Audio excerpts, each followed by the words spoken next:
Alright fam, welcome back to more Dark Souls 3 walkthrough content. We just have the new expansion, the secret expansion that they never told us was coming.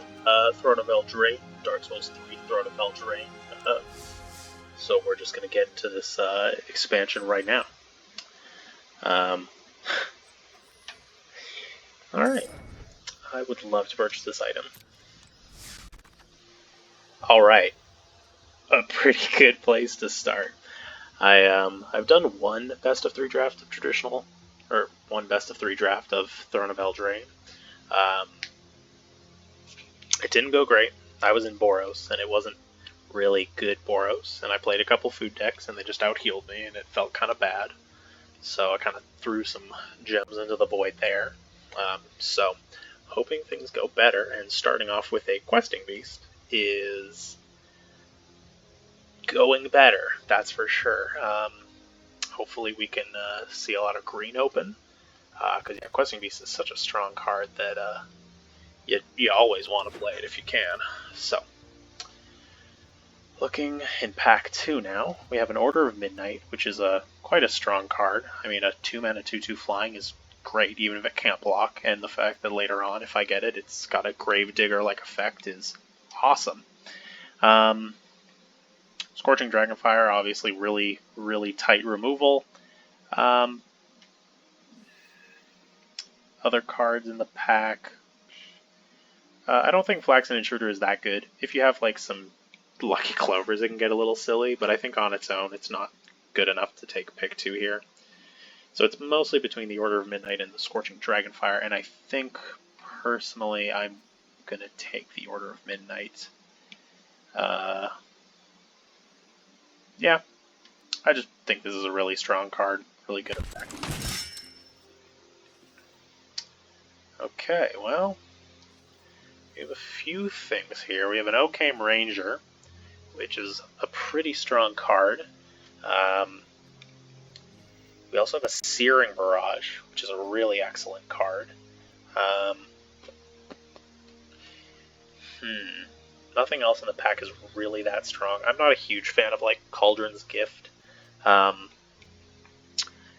might have mentioned this before, but in this format, I play a lot of games where you don't do a ton of trading, and a lot of cards tend to stick around on the field. And so 5 mana reanimate effects feels kind of clunky.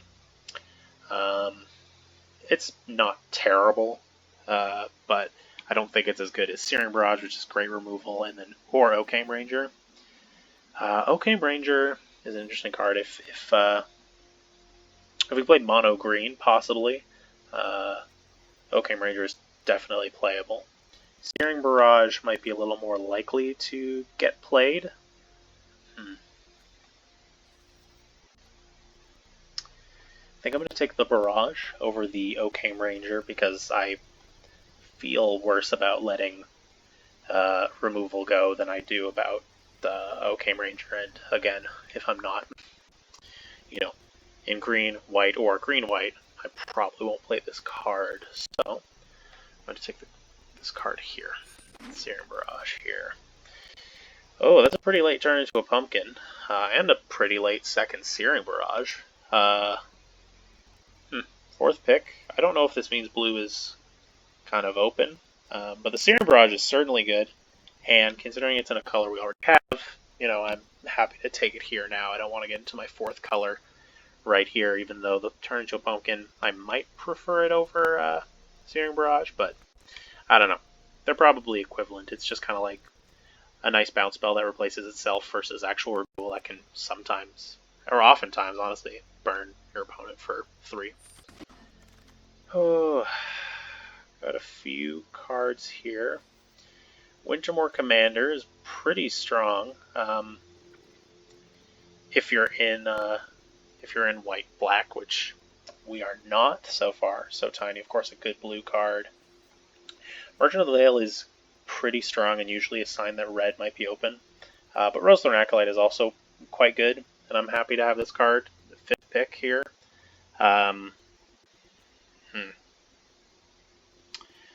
I really want to see, at least, if Questing Beast is on the table. So I think I will take the Rosethorn Acolyte here, although at this point, from this point on, I'll probably be a little bit more willing to, you know, throw Questing Beast away if green isn't really open. We haven't seen a lot of green bombs, but we'll see.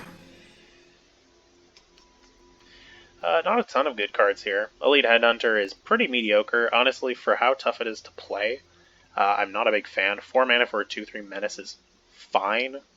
The fact that the mana is tricky, you know, unless you're in Rakdos. I mean, like, if you're in Rakdos, you play this, but I'm really not impressed by this card that much. Also, the fact that you have to pay 3 mana, that again is, you know, Rakdos Hybrid mana, then sack another creature artifact to deal 2 damage to a creature or planeswalker is, again, fine, but it doesn't, like, get me super excited, honestly.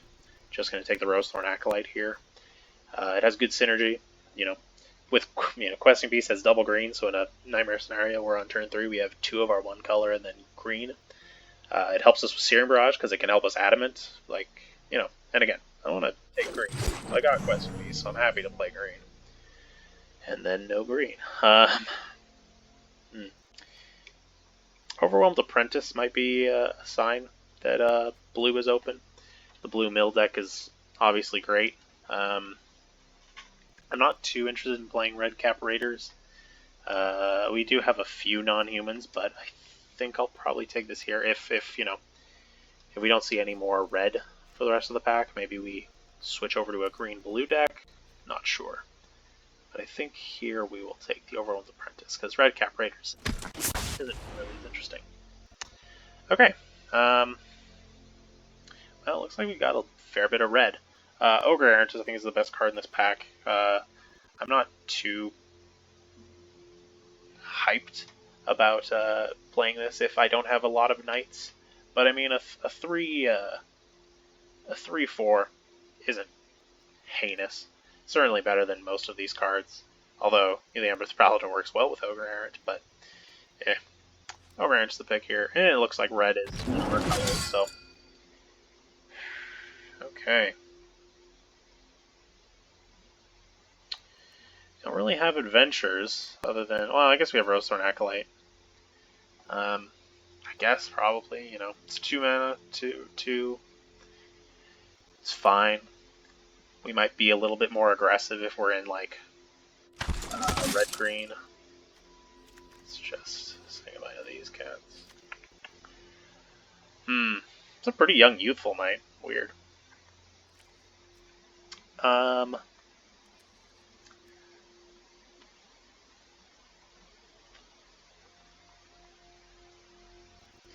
I mean, except for a Garenbrig Squire, every one of our creatures, our 4 creatures, is a non-human, so fairly often this will be, you know, a 2/2, which is pretty decent.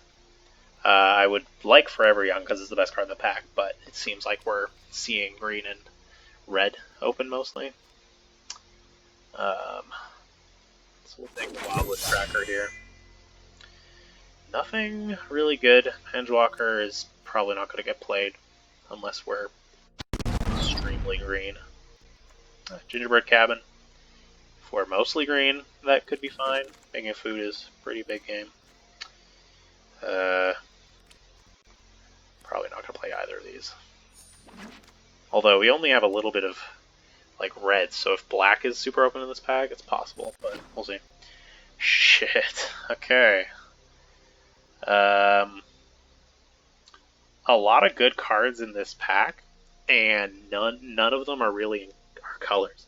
Like, there's no real good red or green cards here, which is nice, because it means that I can mythic draft guilt-free. And also, I mean, like, I'd be pretty happy getting into green-white, possibly. Or, again, maybe just splashing. I mean, if we have enough Rosethorn Acolytes, maybe get some other green fixing. We can still play a 3rd color, but with nothing really good in the pack for our colors, we don't have to pretend to be disciplined here, and I'm going to just snap pick this Harmonious Archon. It's such a strong card. Well, we got a really strong green card here, which is awesome, especially because we have, again, a lot of non-humans. Keeper Fables is great. Works perfectly with our strategy. We're super happy to take here. I mean, I probably will take another Keeper of Fables. We got some good ramp. You know, again, we got the Rosethorn Acolyte. We might get some more. This card is just really good. It's a very strong body with an amazing draw effect. That's awesome. Also in the pack, I mean, Art of Veiled Tactician is very strong. Just because we took Harmonious Archon doesn't mean that we're like trying to shift into white, especially if we can just keep on this green path here. But worth noting, that's a good card. Really? I mean, God.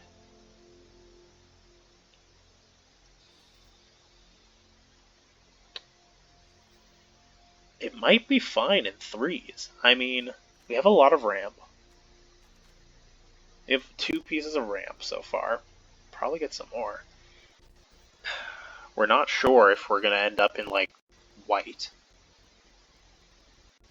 I think I'm just going to take the Keeper of Fables again. The games are a bit grindier, and we're also in best of 3, which means that, you know, aggro might be a little less prevalent because it tends to not be as good. So it's very possible that we get here a Keeper of Fables, or get up to manas that makes playing a few, like 3 copies of Keeper of Fables, not really that bad. That's a super late Fierce Witchstalker.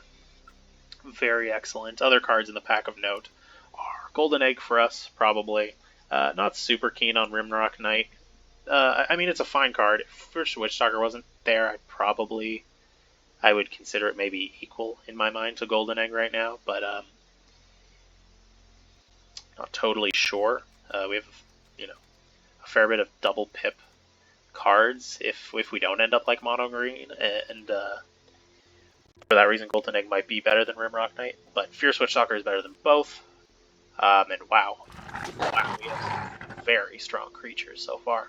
Okay, a lot of white in this pack. I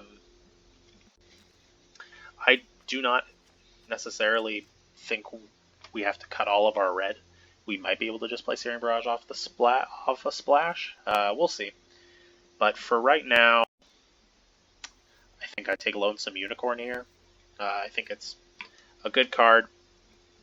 It's, you know, making a 2/2 Knight with Vigilance, and then later on being able to play a 3/3 with Vigilance is pretty fine. And we want some more early interaction, I guess, like 3-drop is...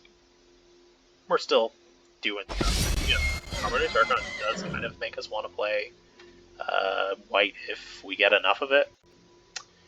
Shepherd of the Flock probably here. Merchant of the Veil, again, worth noting, but I haven't seen a lot of red outside of like the Searing Barrages that really excited me. Then Shepherd of the Flock pick 7 I think is really noticeable. And also the Fairy Guide Mother is great. I mean, we have powerful creatures, and being able to save a powerful creature with this Usher to Safety, like, you know, if we protect Questing Beast from a kill spell, that feels awesome. You know, replaying Fierce Witchstalker, saving it from a kill spell feels awesome. It's got a great ETB. You know, this is just a great card. You know, we have cards that are worth saving. I think it's just a pretty good here. Okay. I think I'm going to take Youthful Knight here. A 2/1 First Strike is just like a rock-solid card. That isn't to say that it gets played for sure. It looks like, if anything, we are going to be white and green, because we've gotten some good white cards. And even in that first pack, we saw Youthful Knight quite late. So I think here I'm going to take the Youthful Knight, and, you know, see how that goes. Well, Flutterfox would be the pick if we had any enchantments or artifacts at all, and right now I think the only thing we have is the food off of Witchstalker. So I think that makes Silver Flame better here. This adventure, this instant on alert, pretty good. I've had it do a lot of work for me, and then you can always just play it as a 2/1 if you have no other option. So definitely take it here. Fine card.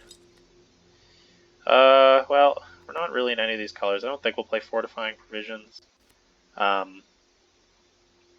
We don't really have a deck that, like, if we were in the blue-white artifact deck, maybe we play this because, you know, it pays off the artifact and enchantment payoffs. But we could take it out of the sideboard. I mean, like, one, toughness can matter, but I think it's definitely coming out of the sideboard. Oh, that's a late Tome Raider. Weird. A lot of weird cards coming late that... Insatiable Appetite, though. I don't know if it'll make the main board, but, you know, we're not playing blue, so we're not just going to take the Tome Raider here. Probably play Gingerbrute. I don't know if we'll play Gingerbrute in the deck, but certainly, you know, the other two cards. Bartered Cow, it's in our colors. Probably don't play it, but, you know, here we go. Pack 3, nothing really good. And now, unfortunately, we're in a situation where there's nothing really good in our pack 1 pick 1 for green or white. I think our red ship has sailed, so I don't think I'm interested in taking the third Searing Barrage. We might splash for the other two, but I don't think we want to splash for 3 Searing Barrages.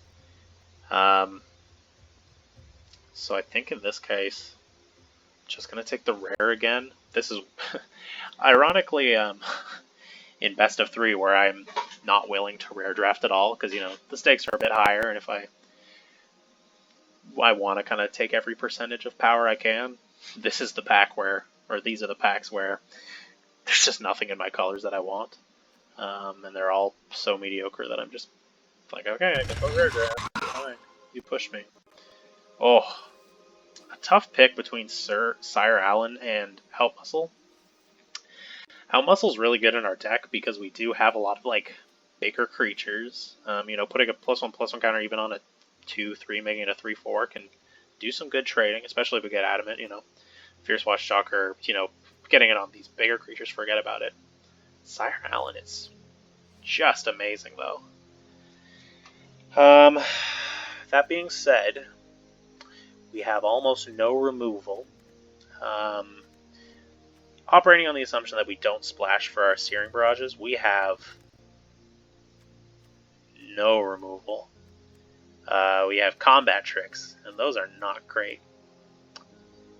Archon is kind of weird removal, I suppose, but I think considering we're this late in the draft and we have almost no removal, I think we are going to pass on my sweet, sweet Sire Allen for the out muscle here, because I'm just lacking for these. I'm not lacking for big threats.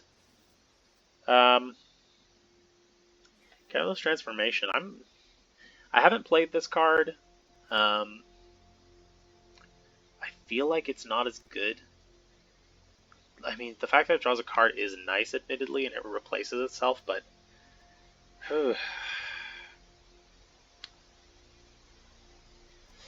I suppose it's probably the best card in the pack, though. Potentially, you could suggest that, like, Fairy Guide Mother is better in our deck, though not really. I mean, I think I just have to take it here. I don't know why I'm complaining. It is removal. So the fact that it, you know, replaces itself is probably very good. And, you know, we have big creatures, so if there's something that scares us in terms of its sort of like creature impact, we'll be fine making it an elk instead. So I think this is probably the pick here. Not a lot. Not a ton. Probably just take True Love's Kiss. It's a great sideboard tech. There's a lot of artifacts. I mean, I've been mainboarding this in Best of 1, but in Best of 3 I don't think it makes the main board. And I like this card a lot, honestly. It's a sort of effect that is so dependent on the format it's in, but there's a lot of good artifacts and enchantments in this set, so pretty happy to have that kind of waiting in the sideboard. That being said, I probably won't take 2. It's a toss-up between Youthful Knight and the Golden Egg. We don't have a ton of food payoff. I don't think... The Golden Egg might be nice to take here because it also gives us another card that lets us splash for a Searing Barrage. and we're a little low. We're at 18 cards in deck right now, and I don't think we want to play like Gingerbrute really. We might, but we have some really strong cards, but I think, you know, kind of dipping into red for a little bit there and taking a few red picks has kind of made our deck a little bit scant. So with that in mind, we have a fair amount of 2-drops as well. So I think with the fact that we're going to try our best to play Searing Barrage, I think we're going to take the Golden Egg here over the Youthful Knight, I think.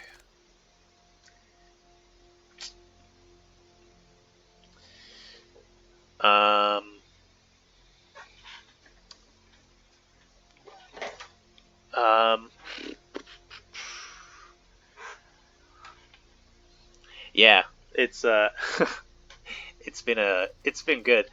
So I was in. I'll explain later.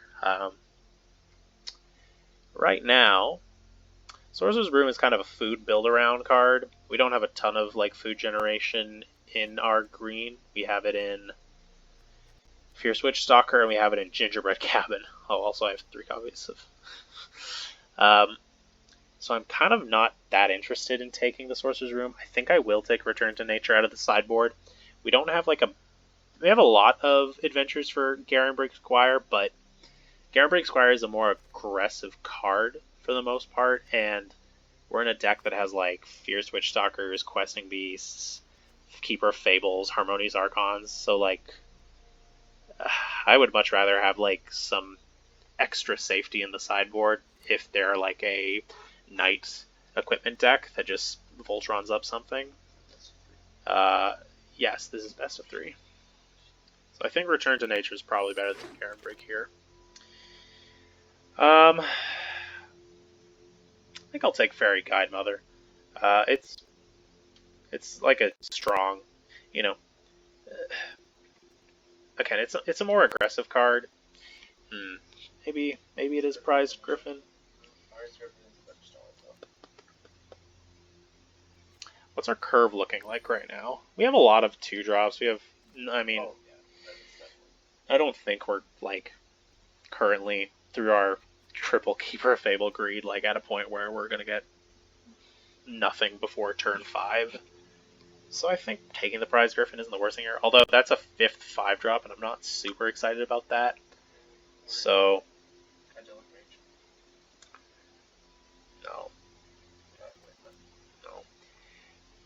It might be the Fairy Guide Mother here, just because. Fairy Guide Mother enables Keeper of Fables more readily. So. Oh, that's true. I mean, I guess, yeah, with the Gift of the Fake and let Keeper of Fables draw me that card for sure. Feels pretty nice.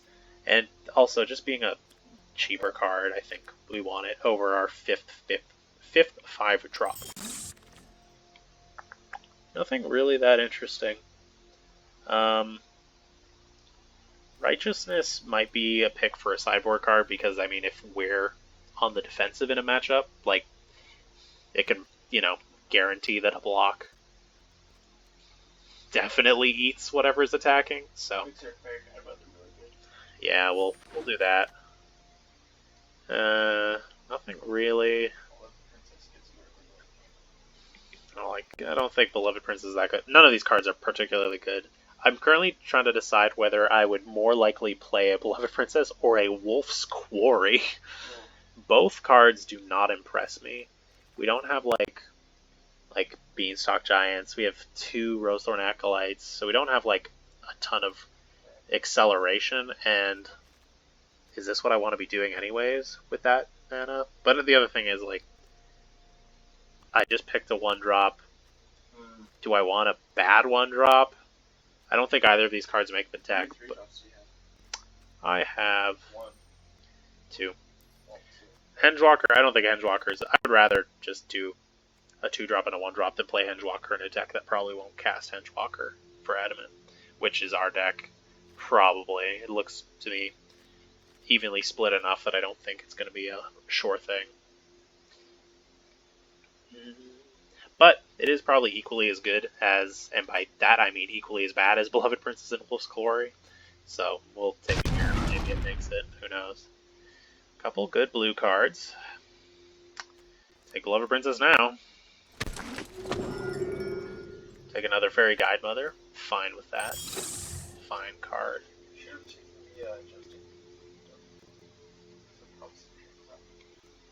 I don't think it's very good. Adjusting Dummy I don't think is better than Fairy Guide Mother. We're not a Knights thing either. Insatiable Appetite again. It's a combat trick, it's fine. We're a little light on removal, so it's possible that we play it to quote unquote like have some sort of removal.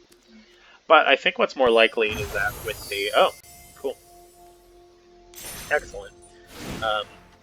Is with 2 Rosethorn Acolytes and a Golden Egg and then maybe 1 Mountain, we might be fine to play 2 Searing Barrages. Because I don't care if we get the Adamant again. In this deck, I'm more concerned about, getting to the late game and having these huge creatures, these strong cards, just smashing face. So we need to add 3 cards. Yeah. So, best of 3, we don't have to mainboard the True Love's Kiss. Maybe we do. I think I do want to try to make these work. Although, let's not get crazy now. I want to play them off Rosethorn Acolyte.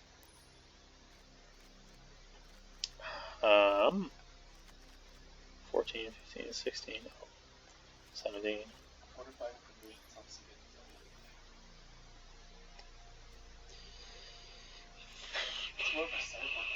Yeah, this is more of a sideboard card. Do I have one card that I'm keen to play in the main board?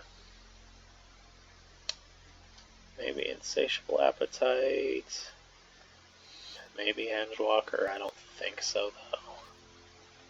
Hengewalker is a 3-mana 2/2, which this will be a good deal of the time. Feels pretty bad. Oh, maybe it'll be Insatiable Appetite. I don't know. I have one. Well, okay, so I've got Canvas Transformation. I have Outmuscle. Searing Barrage. That's a few ways to kind of... It might actually be Return to Nature. You're playing with like the weird Naya control.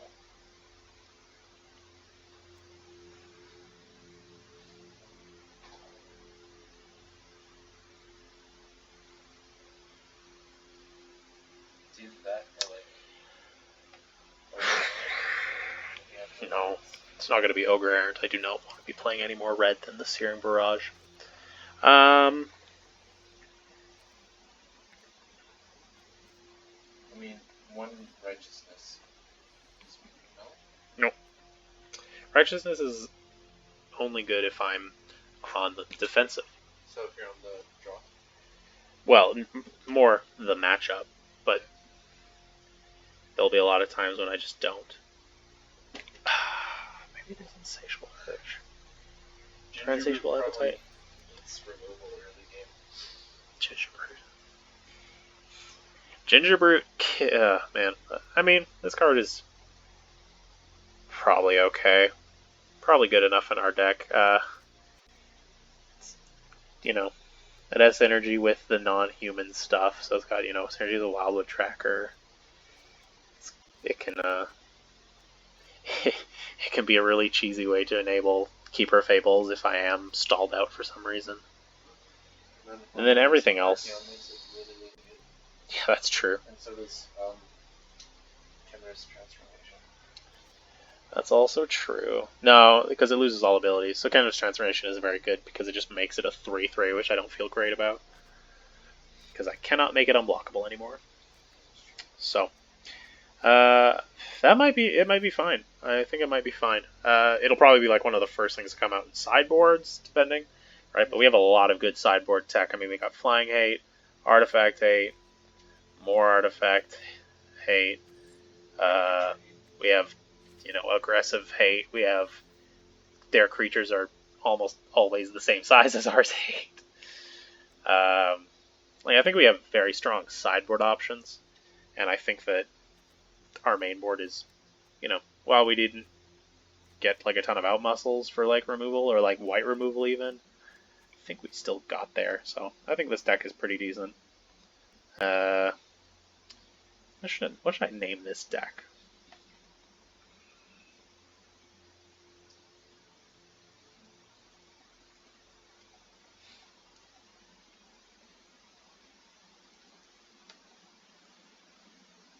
Yeah, that seems good.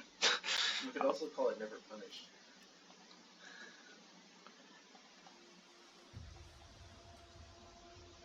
Never punished until I go 0-2. No, I feel way better about this deck than I feel about that Boros deck that went 1-2. So hopefully we can at least get 2 wins and get 800 gems out of this. That's like the bare minimum. Obviously, if I could get 3 wins and, go for another round, that'd be best. But we will see how this deck does. So, all right.